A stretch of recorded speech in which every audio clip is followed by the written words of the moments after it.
وفاة الأميرة هيفاء بن تركي بن محمد بن سعود، من هي وما سبب وفاتها؟ لكن قبل ذلك لا تنسى الإعجاب بالفيديو والاشتراك في القناة فضلا وليس أمرا. ببالغ الحزن والأسى أعلن الديوان الملكي السعودي عن وفاة صاحبة السمو الأميرة هيفاء بن تركي بن محمد بن سعود، التي انتقلت إلى رحمة الله تعالى يوم الجمعة بعد حياة حافلة بالعطاء والالتزام بخدمة وطنها ومجتمعها.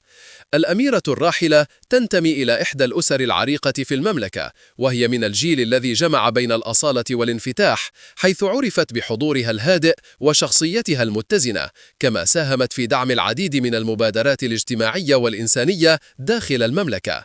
وقد نعى الديوان الملكي الفقيد في بيان رسمي جاء فيه أن صلاة الجنازة ستقام بإذن الله يوم غد السبت بعد صلاة العصر في جامع الإمام تركي بن عبد الله بمدينة الرياض، بحضور عدد من أصحاب السمو وأفراد الأسرة المالكة وجموع المواطنين الذين عبروا عن حزنهم العميق لرحيلها. عدد من الشخصيات العامة والإعلاميين في المملكة والعالم العربي وجهوا كلمات تعزية مؤثرة، مشيدين بسيرتهم الطيبة وتواضعها وأعمالها الخيرية التي تركت بصلة في قلوب الكثيرين.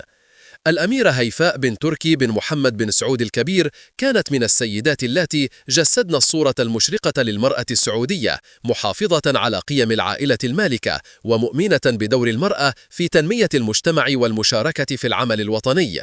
نسأل الله العلي القدير أن يتغمد الفقيدة بواسع رحمته ويسكنها فسيح جناته، وأن يلهم أهلها وذويها الصبر والسلوان.